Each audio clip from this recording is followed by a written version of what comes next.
할렐루야. 오늘도 하나님께 예배로 하루를 출발하는 여러분들을 축복합니다. 기도하겠습니다. 아버지 하나님, 우리를 사랑하여 주셔서 하나님 자녀 삼아 주시고 오늘이라는 귀한 시간과 기회를 주셔서 또한 살아가게 하심을 감사합니다. 하나님, 나의 생명이 누구 때문인지 먼저 기억하는 삶이 되게 하여 주시고 오늘도 하나님의 은혜를 깊이 깨달아 그 은혜를 조금이라도 갚으며 또한 하나님께 순종하며 사는 이 하루가 되게 하여 주시옵소서. 이 하루를 통해 또한 나를 통해 하나님의 이름이 높아지기를 원합니다. 내가 있는 곳에서 화평을 심으며 많은 사람들에게 유익을 끼치기를 원합니다. 하나님, 나를 하나님의 평화의 도구로 사용하여 주시고 많은 사람들에게 선한 영향력을 끼치는 진정한 그리스도인으로 살아갈 수 있도록 지혜와 능력을 더하여 주옵소서. 예수 그리스도의 이름으로 기도하옵나이다. 아멘. 다 함께 찬송가 94장 찬양 드립니다.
세상 주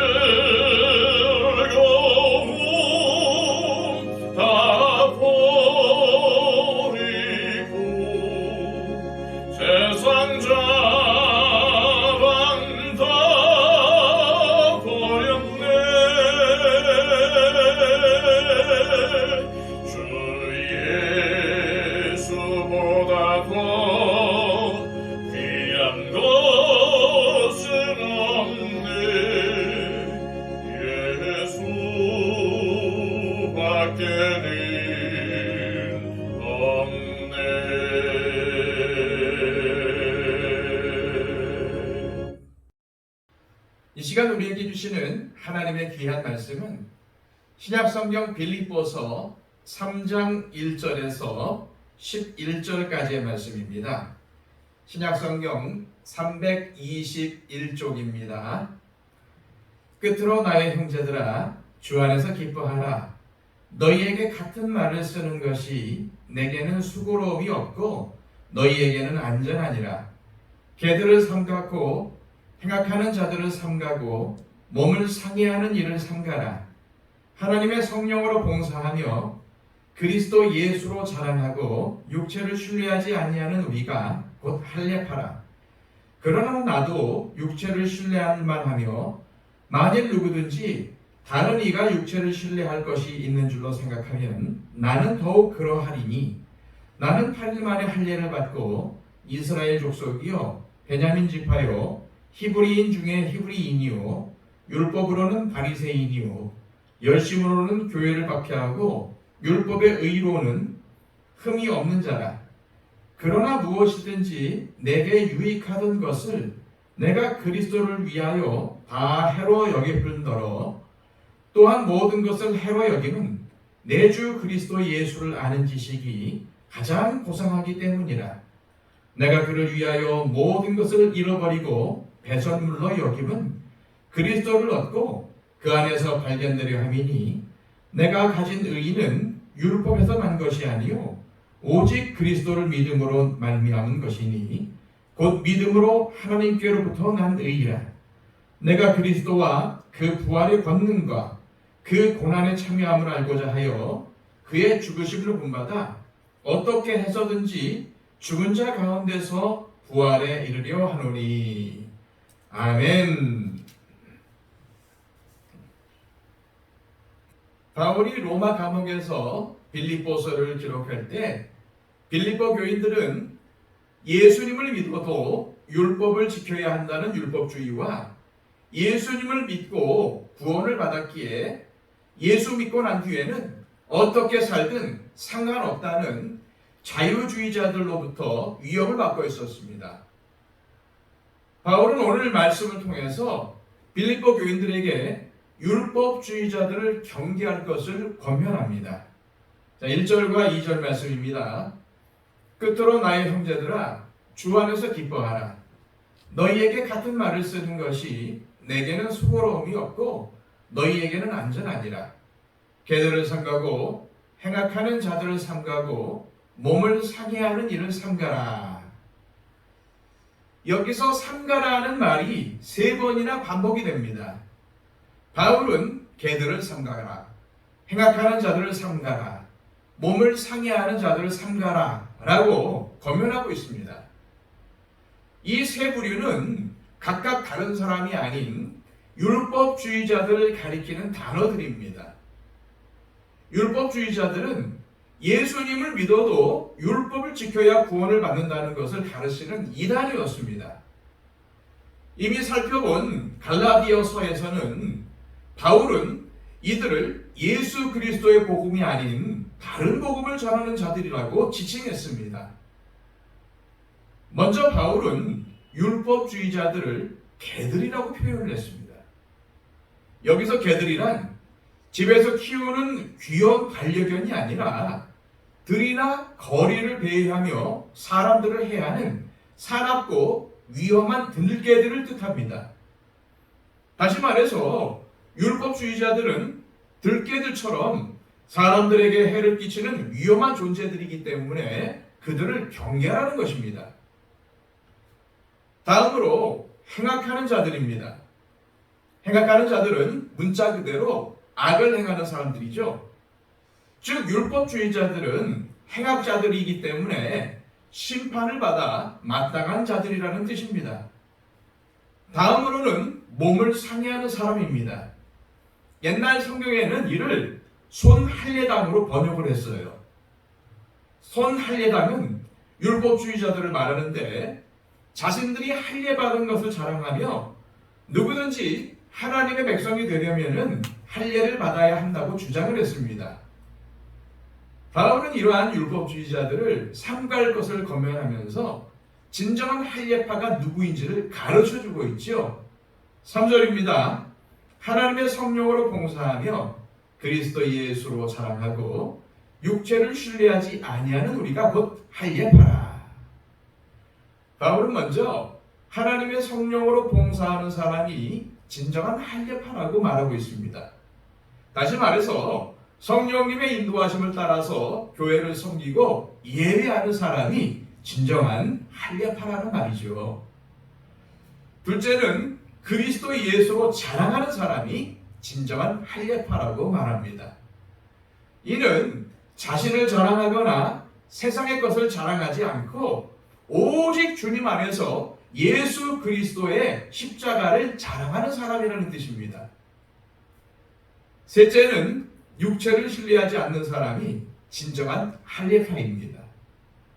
여기서 육체란 혈통이라든지 가문이라든지 재능이라든지 지식이라든지 그리고 육체의 할례 등을 포함한 예수님과는 관계없는 육체적인 삶의 모든 행태를 뜻합니다. 진정한 할례는 육체에 하는 것이 아니라 마음에 해야 한다는 것이 구약과 신약 성경의 일관된 가르침입니다. 그렇다면 우리는 마음의 할례를 한 진정한 할례파입니까? 우리가 영과 진리로 예배하고 오직 예수 그리스도 안에서 자랑하고 자신의 지식과 경험과 재능을 신뢰하지 않는다면 우리는 진정한 할례파입니다. 바울은 자신의 육체를 신뢰하며 자랑하는 율법주의자들에게 자랑 아닌 자랑을 하고 있습니다. 4절에서 6절까지의 말씀입니다. 그러나 나도 육체를 신뢰할만 하며 만일 누구든지 다른 이가 육체를 신뢰할 것이 있는 줄로 생각하면 나는 더욱 그러하리니 나는 8일 만에 할례를 받고 이스라엘 족속이요 베냐민 지파요 히브리인 중에 히브리인이요 율법으로는 바리새인이요 열심으로는 교회를 박해하고 율법의 의로는 흠이 없는 자라.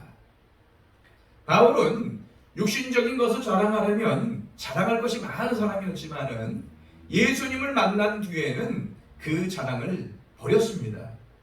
하지만 지금은 자신의 육신적인 것을 자랑하고 있지요. 그런데 바울이 이렇게 자랑하는 이유는 육체에 속한 것을 자랑하는 율법주의자들의 어리석음을 밝히기 위해서입니다. 자신이 8일 만에 할례를 받은 것과 베냐민 지파라는 사실을 밝힌 이유는 자신이 정통성을 가진 이스라엘 사람, 즉 유대인이라는 말입니다. 또한 히브리인 중에 히브리인이란 말 역시도 혈통적으로나 언어적으로나 관습적으로도 아브라함의 후손이자 정통 이스라엘 자손이라는 말입니다. 게다가 바울은 율법적으로는 유대에서 가장 정통파로 인정받는 바리새파에 속했습니다.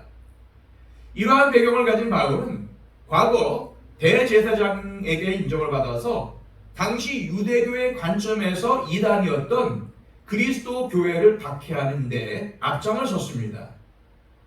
또한 바울이 율법의 의로는 흠이 없었다는 말은 자신이 누구보다도 율법을 철저히 지켰다는 뜻입니다.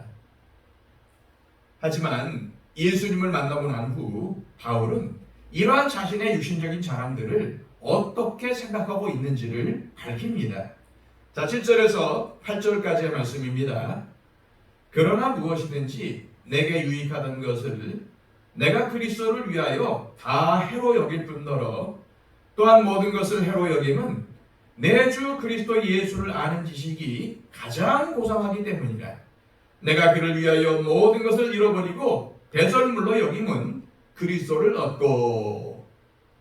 자, 바울은 율법주의자들이 볼 때에 유익하던 것들을 예수님을 만난 이후부터는 다 해로 여겼습니다. 바울이 육신적인 자랑들을 해로 여긴 이유는 복음을 전할 때에 이런 것들이 아무런 도움이 되지 않는다는 것을 깨달았기 때문입니다. 마찬가지입니다. 우리가 주님의 몸된 교회를 섬길 때에 과거의 이력이라든지 현재의 지위나 소유나 재능 등을 자랑하는 것이 해가 될 수 있습니다. 다른 말로 하나님의 영광을 가릴 수가 있다는 말입니다. 바울은 예수님을 만나 예수님을 인격적으로 알게 되니까 과거에 자신이 알았던 지식과 경험, 지위와 경력 등 모든 것들이 아무것도 아님을 깨달았습니다. 물론 과거의 모든 것들이 무가치할 리가 있겠습니까? 복음을 위해서 겸손하게 그것들을 활용한다면 분명 가치 있을 수 있습니다. 그런데 바울은 예수님을 아는 지식이 이 세상의 어느 것과도 비교할 수 없을 정도로 고차원적이고 은혜롭기에 이전의 것들을 다 해로 여기는 것이 마땅하다고 생각을 했습니다. 사랑하는 여러분, 우리는 어떻습니까? 바울은 주님을 위하여 과거 자신이 추구하며 누렸던 그 모든 것들을 버렸습니다. 그것을 배설물로 여겼습니다. 우리 역시도 주님을 더 깊이 알아갈수록 자신이 가진 것들을 해로 여기고 배설물로 취급할 것입니다. 이럴 때에 우리 역시도 바울처럼 그리스도를 얻을 수 있습니다. 물론 우리는 우리를 찾아오신 주님을 영접하였기에 그리스도를 얻었다고 말할 수 있습니다. 그런데 바울이 모든 것을 잃어버리고 그리스도를 얻었다는 말은 세상의 것을 더 많이 가지려고 했던 모든 것들을 내려놓고 주님과 더욱더 깊은 만남과 교제를 하려고 했다는 말입니다. 우리 역시도 주님과 더 깊은 교제와 만남을 위하여 우리 안에 있는 자랑거리를 버려야 하지 않겠습니까? 이제 9절부터 11절까지의 말씀입니다. 그 안에서 발견되려 함이니 내가 가진 의의는 율법에서 난 것이 아니요 오직 그리스도를 믿음으로 말미암은 것이니 곧 믿음으로 하나님께로부터 난 의의라. 내가 그리스도와 그 부활의 권능과 그 고난의 참여함을 알고자 하여 그의 죽으심을 본받아 어떻게 해서든지 죽은 자 가운데서 부활에 이르려 하노니. 바울이 자신의 모든 것을 배설물로 여긴 이유는 주님 안에서 의롭게 된 은혜에 대한 감사이자 믿음의 표현입니다. 바울은 자신이 의롭게 된 것은 율법을 행함으로 얻은 것이 아니라 오직 주님을 믿음으로 얻었음을 밝히면서 율법을 지켜야 의롭게 된다는 율법주의자들의 주장이 틀렸음을 말하고 있는 것입니다. 바울은 이러한 사실을 빌립보 교인들에게 전함으로 율법주의자들의 거짓 가르침에 그들이 넘어가지 않기를 원했습니다. 만일 우리에게 율법주의자들처럼 주님께서 값없이 주신 은혜를 자신의 것으로 자랑하거나 왜곡하려는 그런 마음이 있다면 오늘 바울의 권면처럼 그것을 경계하고 삼가야 하겠습니다. 왜냐하면 하나님의 덕을 가리는 삶이 되기 때문입니다. 이 시간 기도하실 때 하나님, 율법주의자들처럼 우리 역시 하나님의 은혜를 자신이 잘한 것인 줄 착각하며 살아가지 않도록, 그리고 자신의 자랑거리를 배설물로 여길 수 있도록 늘 주님과 연합한 자로 살아가게 하옵소서. 기도하시기를 바랍니다. 그리고 우리의 중보가 필요한 모든 분들을 위해서 중보해 주십시오. 우리 박영채 집사님, 이순희 권사님 건강을 위해서 간절히 기도해 주시고요. 우리 이복진 권사님, 또 그 밖에 정말 하나님께 건강이 필요한 모든 분들을 위해서 우리 간구해 주시기를 바랍니다. 우리 교회와 한국교회를 위해서 기도해 주시고, 오늘도 세계에서 복음을 전파하는 선교사님들을 위해 기도해 주시고, 또한 전쟁에 있는 우크라이나와 이스라엘을 위해서도 하나님의 평강이 깃들도록 기도해 주시기를 바랍니다. 우리 다 함께 기도하겠습니다.